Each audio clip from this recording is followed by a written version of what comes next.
어렸을 때 한 50년, 60년 전에는 여름에 이렇게 한여름 되면 저희들은 냇가에 가서 목욕을 하고 또 고기 잡고 또 가을에는 메뚜기 잡아서 구워 먹고 여름에는 참외 수박설이 한 일이 기억이 납니다. 요즘 우리 청소년들 요즘에 한 10살 이렇게 전후로 된 아이들은 아마 주된 오락이 컴퓨터 게임일 겁니다. 우리는 상상도 못해요. 그때는 그런 이름도 없었습니다. 어느 집에 그 초등학생이 컴퓨터 게임을 하는데 하다가 목이 말랐어요. 그래서 아빠 물 좀 갖다 또 목마르다고 물 갖다 줘. 그래서 야 아빠도 지금 TV 보고 지금 바빠서 못 간다. 갈 새가 없다. 그러니까 조금 있더니만 또 똑같은 아빠 물 좀 갖다 주세요. 몇 번 그랬다. 아빠가 너 한 번만 더 물 갖다 달라 하면은 내가 가서 혼내줄 테다. 그러니까 아빠 그러면은 아빠 날 혼내주러 올 때 물 좀 떠다 주세요. 그렇게 물론 컴퓨터 게임이 얼마나 좋아가지고 물 떠러 갈 시간도 없다는 그런 아이들의 형편입니다. 오늘 우리가 이 성경을 보면은 고기 잡는 것이 굉장히 재미있습니다. 여러분들은 그런 추억이 있을지 모르지만 저는 제 기억이요. 저희들은 시골서 살았는데 학교 갔다 오다가 친구들하고 책보를 어느 바위에 올려놓고요. 고기를 이제 냇물을 위에서부터 돌과 흙으로 막 이렇게 쭉 막습니다. 막으면은 그 막아놓은 데는 물이 이제 작아지잖아요. 물이 어느 정도 잦아지면은 메기, 덩어리, 이 버들필이 잡느라고 정신이 없습니다. 그러다가 고무신도 다 잊어버리고 다 옷이 젖어서 고기 잡아 집에 들어오면은 어머니가 고무신이 얼마나 비싼데 그걸 잃어먹었느냐고 막 호통을 치고 벌을 썼던 그런 기억이 이제는 아련한 추억이 됩니다. 오늘 이 성경 내용에 보면은 베드로가 고기 잡는 그 현장에 예수님과의 만남이 이루어집니다. 물론 베드로가 고기 잡는 것은 우리만 투망입니다. 그물을 던져가지고 끌어올려서 잡는 그런 투망식 고기 잡이였는데 지금도 이스라엘의 그 갈릴리 바다가에 가면은 식당에 베드로 고기라고 팔아요. 피터스 핏이라는 그 기름에 튀긴 고기를 파는데 그걸 사 먹어보니 맛이 일품입니다. 이런 고기를 베드로가 투망으로 잡았는데 그날 아침도 저녁에 밤새도록 작업을 다 마치고 갈릴리 해변으로 나와서 그물을 정리하는 아침 시간입니다. 마침 그때 예수님께서 베드로에게 다가오셔서 배를 해변에서 조금 뛰기를 청하시고 그 베드로의 배를 빌려 타시고 수많은 군중에게 하나님의 천국 복음의 말씀을 전하시는 거예요. 하나님의 복음을 전파하시는데 그 보통 바람은 아침에는 바다에서 육지로 불어갑니다.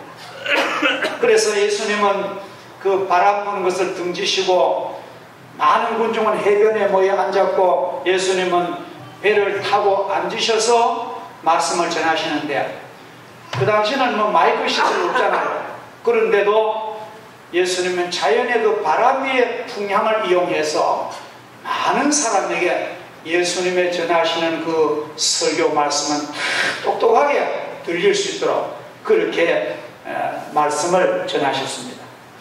설교를 다 마치신 다음 예수님은 시몬 베드로에게 다가가셔가지고 성경에는 그런 내용은 자세히 없는데 아마 내가 너의 배를 빌려 타고 설교를 했으니까 배 빌려 탄 보상으로 너 한번 저 깊은 바다에 다시 가서 그물을 던져라. 그런 뜻으로 예수님이 시몬 베드로에게 명령을 하십니다. 베드로는 이렇게 주님의 명령 앞에 이런 대답을 합니다. 선생님, 내가 밤이 맞도록 고기 잡느라고 수고를 했지만도 한 마리도 못 잡았습니다. 그러나 말씀에 순종해서 내가 그물을 한 번 더 던지겠습니다. 그런 대답을 하고 베드로가 고기 잡으러 갔습니다. 근데 이 어쩐 일인지 갈릴리 바다에 고기가 약속이나 한 듯이 막 베드로의 그물에 찢어질 만큼 고기가 들어갔습니다. 너무나 고기 많아서 끌어올리다가 베드로의 배에 다 실을 수 없어서 친구인 야고보 요한에 불러서 그 2배의 가득 붕어를 잡은 이 오늘 사건입니다.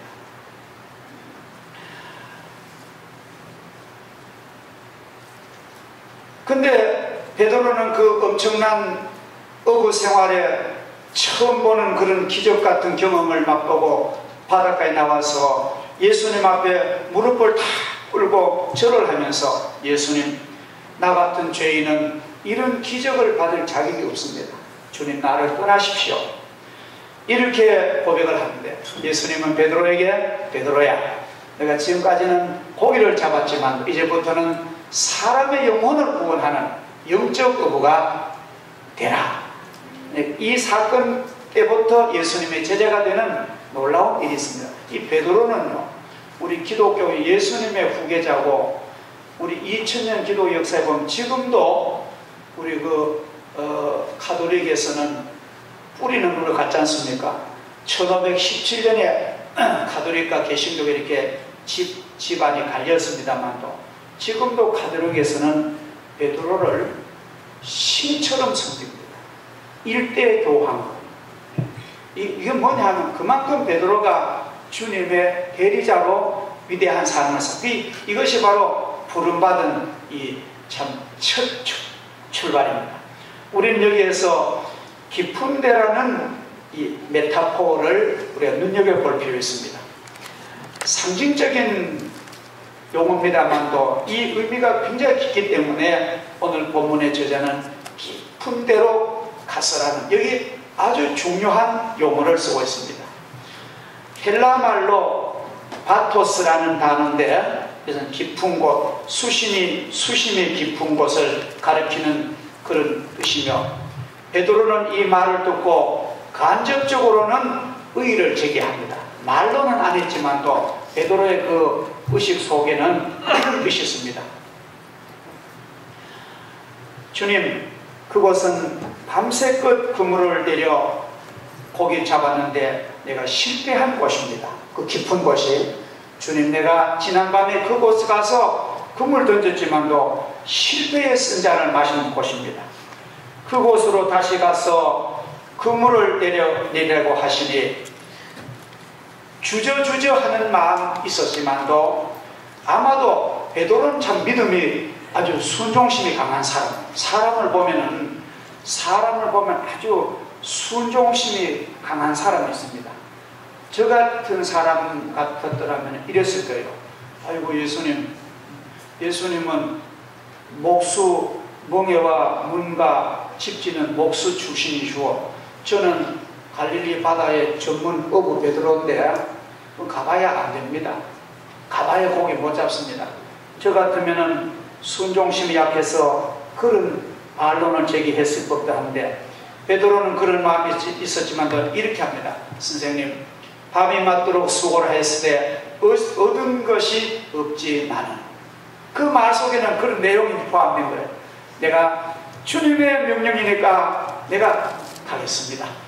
여기서 베드로의 이 초월적인 신앙을 우리는 볼 수가 있는 것입니다.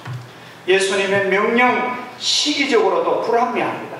왜냐하면 대체로 아침 시간에는 물고기가 사람들이 버린 먹이를 찾아서 해변가로 모여들고 수초와 프랑크톤과 먹이 섰기 때문에 거기가 해안으로 고기가 있대요. 깊은 곳에는 아침 시간에는 그런 복이 별로 안 온다. 그러므로 깊은 곳이라는 이 말은 본문의 메시지를 우리가 볼 때에 우리 이성적으로 우리 인간의 지식이나 인간의 상식으로는 깊은 데 가라는 주님의 명령은 우리 일반 상식과는 안 맞습니다. 이건 오늘로 말하면은 주일날 교회 가서 예배를 드리라 하는 깊은 곳에 가라는 뜻인데요. 주님, 우리 세상에 갈 곳 많습니다. 세상에 재미있는 곳 많습니다. 세상에 돈벌이 많습니다. 안 갈랍니다. 그런 말과 똑같은 거예요. 주님은 깊은 영혼의 깊은 곳으로 가라는 것입니다. 우리는 우리 상식에 비추어서 불순종하지 마시고, 예, 주님, 내가 주님이 명령하시면은 교회 아니라 더 힘든 곳도 나는 깊은 곳에 가겠습니다. 그렇게 발언하시고 그렇게 행동하시는 믿음에 순종하는 여러분 되기를 주의 이름으로 축복합니다. 첫째로 이 깊은 곳은 인간의 이성으로나 지식으로나 인간 상식으로는 불합리해 보이는 하나님의 도리입니다. 우리가 솔직히 말해서 이 기독교는 세상의 상식으로면은 기독교는 못 믿습니다. 여러분, 이 기독교는 이 축복의 종교지만도 내 세상 상식, 세상 지식 가지고는 주님을 믿을 수 없어요. 이거는 내 자신의 경험과 상식과 의지를 꺾고 주님 말씀이니까 주의를 지키는 거예요. 여러분, 주일이라는 게 얼마나 빨리 다투고, 여러분도 그래. 저는요, 주일 지내가지고 돌아서면 또 주일입니다. 돌아서 막 일주일에 막 번개 같아요. 그러면 1년에 52주를 다 주님 앞에 드려야 되지요. 또 남들처럼 또 남들 쉬는 시간 쉬야 되지요. 휴가 가야 되지요. 공휴일로. 그러면은 예수 믿는 사람들이 그냥 상식적으로 말할 때는 손해에 손해를 보는. 근데 그렇지만도 안식일에 거룩히 지키라는 주님의 깊은 명령을, 예, 내가 손해가 나든지 내가 뭐 망하든지 간에 나는 주님 명령대로 가겠습니다 하면은, 일단 가면은 놀라운 일이 우리에게 하나님이 복으로 채워주실 줄을 믿습니다. 이 말씀은 모험과 그런 신앙의 도전이 아주 필요합니다. 이 기독교는 미스테리의 세계입니다. 신비한 세계입니다. 기독교는 인간의 계산으로 딱 해보고 가는 그런 곳이 아니에요. 기독교는 내 계산을 넘어서서 눈을 감고 믿음으로 주님, 나는 주님 명령이기 때문에 나는 가겠습니다. 이런 데가 바로 신비한 세계인 줄 믿습니다. 그래서 세상에요, 똑똑한 사람들은 예수님 말씀하시잖아요. 천지의 대주제이시여, 똑똑하고 슬기는 사람들은 이 진리를 어둡게 하시고 못 보게 하시고 어린아이 같은 순진한 사람들에게 알려주시니 감사합니다. 우리는 세상 사람보다 우린 어리숙한 사람이에요. 아이고, 교회 뜨거운 여름에 교회 가는 것도 바본데 가가지고 그냥 가는 것도 아니고 또 돈을 또 꼬박꼬박 또 돈을 또 냅니다. 이 돈 내지 더운데 가지, 이거 뭐 이중 삼중 손해. 왜 세상 사람이 크리스찬 보고는 아이고 저 바보, 우리처럼 이렇게 약사 빠르게 하면은 이렇게 수입될 텐데. 근데 하나님의 신비와 하나님의 세계는 그들은 전혀 모르는 줄 우리는 압니다.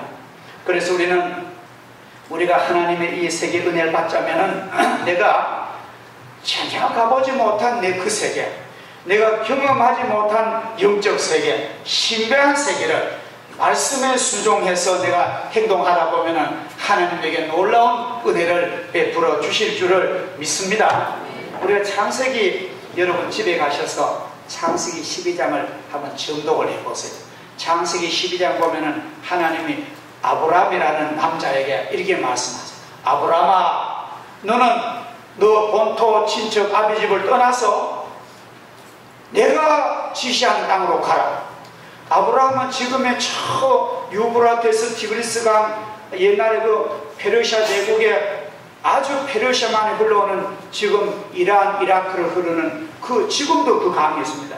그 강 하류 최고로 살기 좋은 메소포타미아 문명의 발상지, 거기서 부자로 살았는 거예요.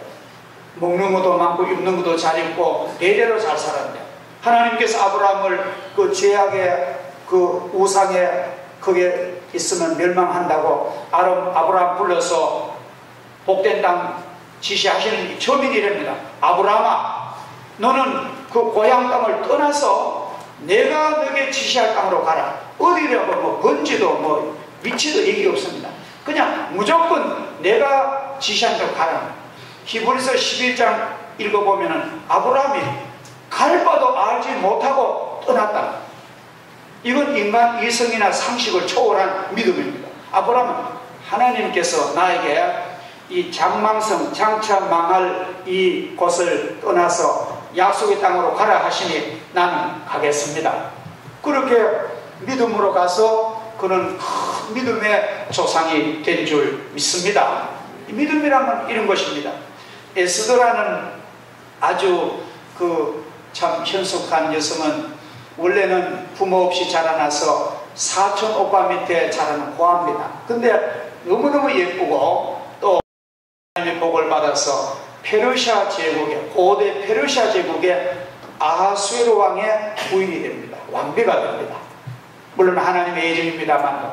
근데 그 아하수에로 왕 밑에 하만이라는 아주 나쁜 그 신하가, 실권 잡은 신하가 유대인들을 다 죽이려고 음모를 짠 거예요. 그래서 몇 월 며칠 유대인을 다 죽이라고 학살하라고 이제 막 그런 그 명령이 하달된 중. 그러니까 뭐 이 유대 사람들은 뭐 통곡과 눈물이죠. 그래서 그 사촌 오빠 모르드게가 그 자기의 진료입니까 에스더를 만납니다. 왕비를 만나가지고 너는 너 혼자 궁궐에서 너 혼자 잘 먹고 잘 살면 너가 좋은 것 같아. 하나님만 너가 이때에 아무 말하지 않고 너 잠잠하면 하나님은 다른 방법으로 우리 민족을 구원하지만 너는 망할 것이다. 모르드게는 어떻게 보면 하나님의 조언 같은 입장입니다. 근데 에스더가 합니다. 에스더는 마음의 결심을 합니다. 죽기로 결심하고 나는 깊은 곳에, 영혼의 깊은 곳에 내가 모험하고 내가 가겠습니다. 그런 결단하고 오빠의 유대인들을 다 모으고 나를 위해서 3일간만 음식도 먹지 말고 물도 마시지 말고 나를 위해 금식 기도해 주세요. 나도 내 시녀들과 나도 금식 기도하고 내가 죽으면 죽겠습니다. 그럴 때는 왕궁의 법이요, 임금이 오락 안 하면 왕의 부인도 함부로 어진해 나가면 죽여버린대요. 아주 무서운 경호가. 그래서 왕이 그 금주를 내밀어야 그 사람 사는 거예요. 그러니까 이제 에스더는 아수르 왕이 비록 남편이지만 국가 왕이잖아요. 금규 내밀었다고 기도를 하고는 3일 금식하고는 기도한 후에 왕 앞에 나가니까 아수르 왕이 얼른 금규를 내더니만 막 용상이 일어나서 막 쫓아나와서 에스더를 맞이합니다. 왕비여, 무슨 일로 왔느냐.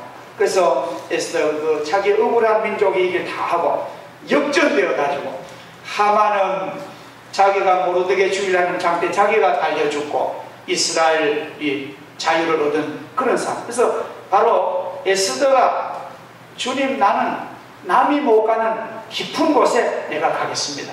오늘 예수님께서 베드로에게 가기 좋은 곳 가라고 말씀 안 하십니다.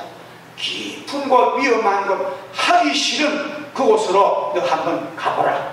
주님은 베드로의 신앙과 순종을 주님 보시고 계십니다. 처음 예수 믿고 신앙 고백을 하며 은혜를 받았을 때에 그 기쁨과 그 환희와 그 즐거움 여러분 모두 가지고 계시죠? 저도 예수 믿고 은혜 받을 그 기쁨과 감격이 내 일생을 내가 하나님에게 영광 돌리도록 하는 영적인 미천입니다. 만약 우리가 예수 믿고 세상 사람이 가보지 못한 그런 신비한 세계, 세상 사람이 안 가는 그런 하나님이 지시하는 그런 세계를 가지 않으신다면 여러분 전부 다 여러분의 행위는 헛된 행위가 되는 것입니다. 여러분 자신의 가슴에 손을 얹고 냉정하게 한번 물어보십시오. 나는 주님을 사랑하고 주님이 내게 너 깊은 곳 다시 가서 한번 그물 내려 명령하신다면 베드로처럼 예, 내가 지난날 가봤지만도 얻은 것이 없지만도 주님 가능하시니까 내가 그곳 가겠습니다. 그런 믿음이 있는 자를 주님은 원하시는 것입니다. 아무리 인류 대학을 나오고 박사학위를 가지고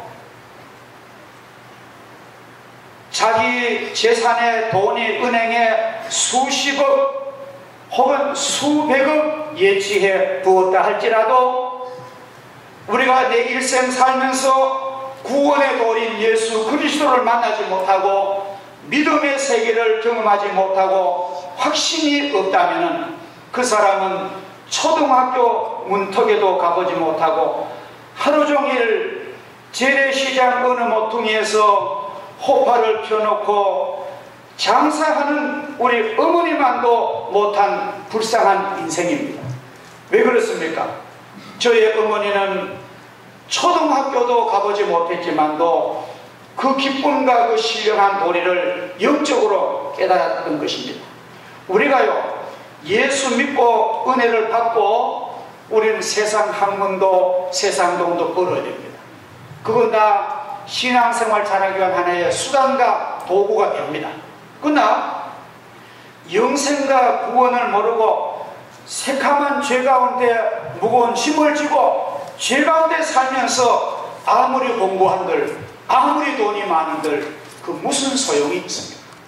주님은 우리에게 깊은 데 가서 하나님의 은혜를 체험하고 기적을 체험하고 은혜를 보고 그리고 세상 나가서 마음껏 하라. 세상의 모든 것은 믿음의 도구가 될 줄 믿는 것입니다. 그 다음에 이 깊은 것은 기도의 세계를 가라는 것입니다.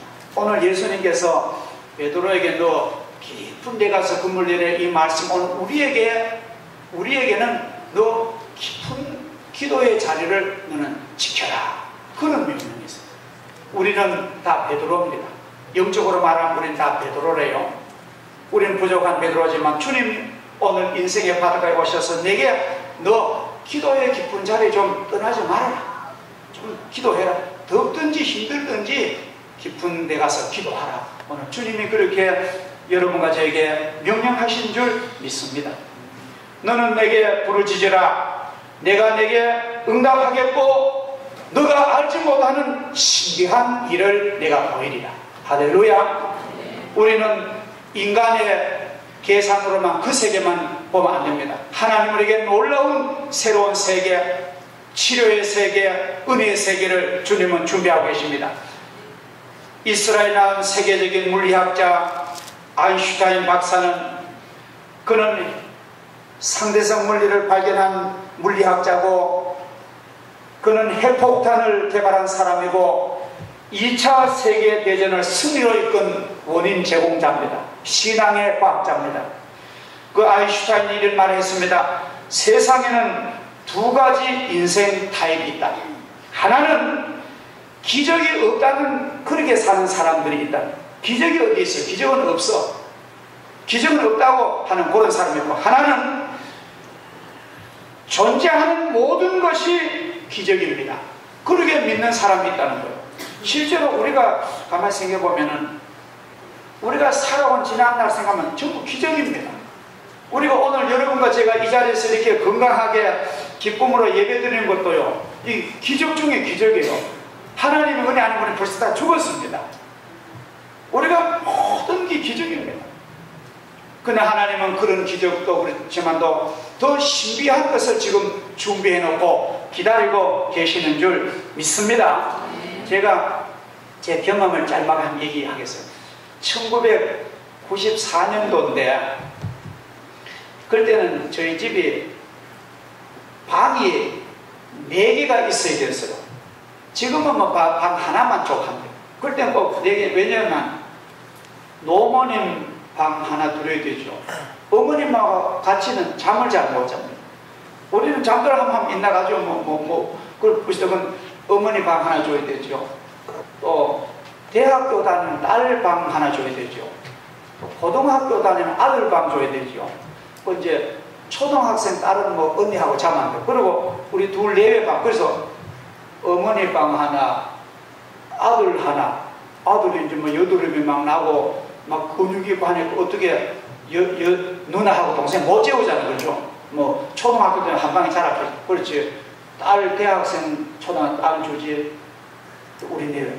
방 4개를 얻어야 되는데 방 4개를 얻으려고 아무리 해서 4개짜리가 없어요. 새로 3개짜리는 많은데 2개짜리는 천지 빛깔이고 4개짜리는 없는 거예요. 그리고 또 어찌 있으면은 식구 물어봐. 그러면 안 주는 거예요. 식구 많다고 안 줍니다. 그래서 이거 기도할 수밖에 없다. 이건 뭐 사람 힘을 안 돼.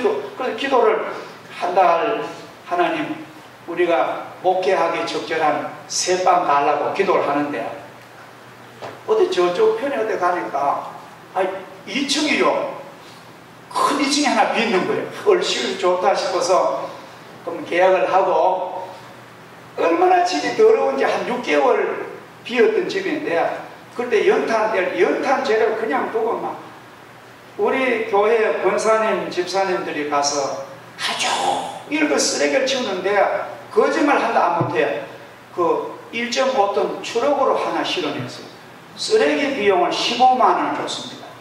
그럴 때 천국 가신 박영애 권사님, 목사님 우리가 이제 사택부터 우리 마련해야 되겠다. 너무너무 사택도 제2성년에 사택부터 우리 마련해야 돼. 그런 말씀까지 나눴습니다. 그래가지고 그 집에 이제 우린 좋다고 이제 사는데 한 서너 달 지내니까요. 이웃에 왜 남 가정 궁금한 사람 있잖아요. 그 와서 이상한 표정을 가지고 뭐 괜찮느냐고 이렇게 묻더래 집사람한테. 그 내가 듣고 뭘 아주머니 뭔 얘기했나? 아이고 괜찮느냐고. 보시다시피 아세요. 우린 괜찮다고 하니까. 아이고 이 얘기가 그래. 이 집에 전에 살던 집이 망하고 나가고 그 다음에 뭣도 모르고 들어온 사람이 경찰관 부부가 이런데 경찰관 부부 부인이 죽고 나갔대요. 젊은 부인이. 내용은 제가 얘기 안 하겠습니다. 그래가지고 그 집에 아무도 안 들어오고 이제 집이 빈집으로 있는 거예요. 우리는 뭣도 모르고 이제 그 계약이 들어갔는데 그러면 깨끗하게 해가지고 뭐 꽃 심고 뭐 하니 이웃 사람이 궁금한 거라. 왜 얼른 망하고 얼른 죽어야 되는데 이게 뭐 안 그러는. 그래서 내가 그랬습니다. 보시다시피 우리는 여기 와서 근데 참 신기한 거예요. 그 집에 가가지고 보세요. 다른 대학 졸업 맞고 좋은데 직장 내가 밝혔습니다. 전 미션에 취직되는데 월급이 내 월급보다 더 많다. 내 월급도 우리 교회에서 많이 주는 편인데 대학교 간 다음 애송이 월급이 평생 목회한 목사 월급보다 더 많이 가져와요. 그렇지. 아들은 경대 댕기다가 그 집에서 군에 갔다 와서 복학해가지고 졸업하는데 졸업식 가보니까 제 자랑이 아닙니다. 경대 수석 졸업장을 받더라고요. 그만하면 그 집에 재미보면 그리고 교회는 기쁘고 즐겁고 재미있고 내가 예수 믿으면은 그까지 죽고 나가고 망하다 쓸데없다. 예수 믿으면 실제로 제가 그런 경험은 우리 이 기도하면은 하나님께서 역전을 해주십니다. 큰 역전을. 여러분은 저는 지난밤에 잠을 못 잤어요. 오늘 새벽에 우리 영국하고 우리 한국 팀하고 축구를 하는데 제가 새벽에 그걸 봤는데요. 그 게임이 아주 중요한 게임입니다. 영국은 그걸 위해서 지난 4년간 국력을 동원해서 한 거예요. 보통 일이 아닙니다. 그 유명한 그 그라운드에 7만 5천 명이 들어왔답니다. 입출이. 그리고 영국 대표팀 감독이 게임 전에 인터뷰를 하는 이랬어요. 진짜 우리나라 선수는 약한 팀하고도 약하고 속이 터질 약하고 강한 팀하고도 강한데 영국보다 훨씬 선수들이 낫습니다. 얼굴도 좋고요. 운동한 체질도 낮고 뛰는 게 우리나라가 영국의 본국 같고 영국 애들이 외국 같더라고. 그런데 20분인가 만에 우리나라 지성용 선수가 그거는 그냥 뭐 작전으로 해서 뭐 멋진 골이 들어가니까 수비칸 막히는. 그래서 그렇게 이제 한 골을 얻었는데 이게 심판이 말이죠. 참 이 국제 심판도 믿을 수가 없어요. 사람은 다 사람 사는 거죠. 심판이 얼토당도 안 한 페널티킥을 2개나 연거푸 우리한테. 그래서 하나는 우리가 골을 먹고 2개 또 억울하게 또 받았는데 2개는 또 막아내서 1대1이 되었습니다. 그 경기가 이제 전후반 다 끝나고 연장전 됐는데 마지막에 우리가 승부차를 이겼잖아요. 이겨가지고 이제 세계 4강에 들어갔습니다. 4강 들어갔는데 브라질만 이기면은 아마 세계 정상대표. 지금은 뭐 내가 볼 때는 브라질도 그까지 문제 없으시고요. 근데 그걸 마치고요. 우리는 막 그 영국 그 7만 5천 관중인데 막 춤을 추는데 걔들은 비 맞은 생쥐처럼 어디로 나간 줄도 없었고 기가 막히는데 그 감독이 그렇게 교만하면 안 됩니다. 겸손하게 참 코리아 선수들 참 이렇게 해가지고 그래 존경하다가 이기면 되는데 아니 뭐 게임 따라보면 바짝 눌려보고 그래서 내가 게임 하기 전에 아마 마음의 자세가 좀 틀렸다. 웬걸요? 하나님이 이렇게 결과를 주십니다. 참 중요하게는 이번에 그 홍명보 감독이 그렇게 믿음이 좋습니다. 너무너무 신앙이 좋아요. 기도 많이 하고 이번에 그 유도의 김재만 선수도 그렇게 기도하는 하나님께서 이런 신비한 저는 참 물론 노력과 땀이지만 또 하나님이 주신 기절이고 봅니다. 한번 따라갑시다. 너무나 제가 마음이 기뻐서 한번 여러분 복창을 한번 하도록 한번 따라갑시다. 자존심 하나로 살아왔던 영국 시민들이여 코리아의 한 수 배우시오. 우리는 그 말을 할 수 있습니다. 우리나라에 배워야 됩니다. 우리는 굉장히 인정 많고 겸손하고 우리 그만한 거 없잖아요. 우리는 참 세계를 섬길 가능성이 있습니다. 하나님은 겸손한 사람과 민족과 교회를 하나님은 택하실 거예요. 오늘 베드로 보세요. 베드로가 예수님 명령을 순종했다가 2배를 잡았단 말은 그걸 돈으로 환산하면요 고기가 한 배면은 몇백만 원 됩니다. 계산으로 하면요. 그러니까 2배면은 수백만 원을 한꺼번에 벌어들인 거예요. 그러면 저 같으면은 예수님 한 번만 더 던지라고 해주세요. 아무리 바빠도 내가 던지겠다고. 주님의 바지를 잡고 난 한 번만 더 가라고 난 그렇게 했는데 베드로는 잡아도 베드로는 눈물을 흘리면서 주님 저 같은 인간은 이런 복을 받을 자격이 없습니다. 주님 나를 떠나십시오. 참 사람의 이 마음의 심성이란 게 하나님은 이런 사람을 하나님 택하십니다. 베드로 그렇게 겸손하게 자기의 죄를 고백하고 나받은 죄인에게 주님 이런 은혜를 주십니다. 주님 나는 주님을 만날 자격이 없습니다. 주님 떠나십시오. 예수님이 또 베드로를 사랑하시는 베드로야 너 지금까지는 고기 잡아 재미 봤지만 이제는 앞으로는 고기가 뭔지 아니야.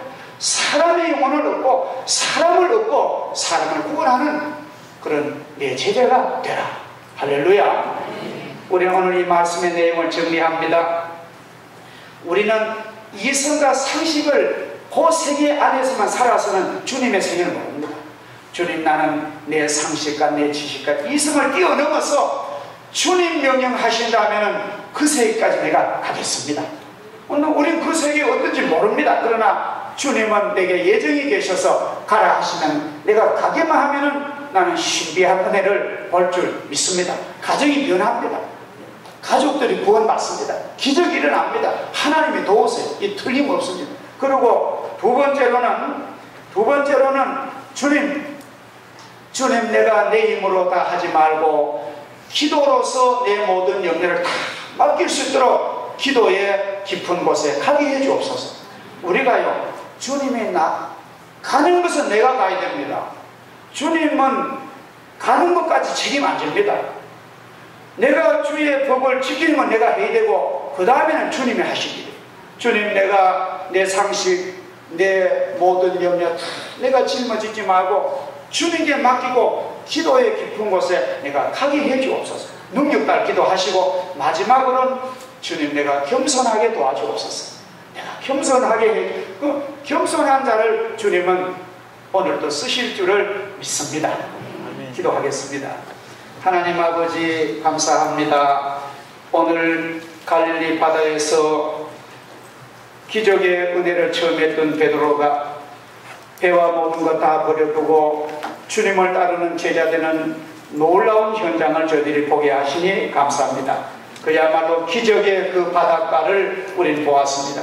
하나님 아버지, 우리들도 이 세상 살면서 인간의 상식이나 인간의 이성이나 인간의 계산을 넘어서지 못하는데, 주님 말씀이라면, 주님 명령하신다면 상식을 넘어설 수 있는 뜨거운 신앙을 주옵소서.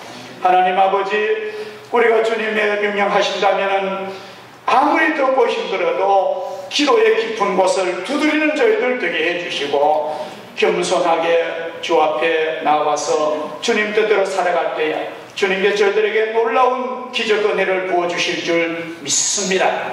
예수님의 이름으로 기도하옵나이다. 아멘.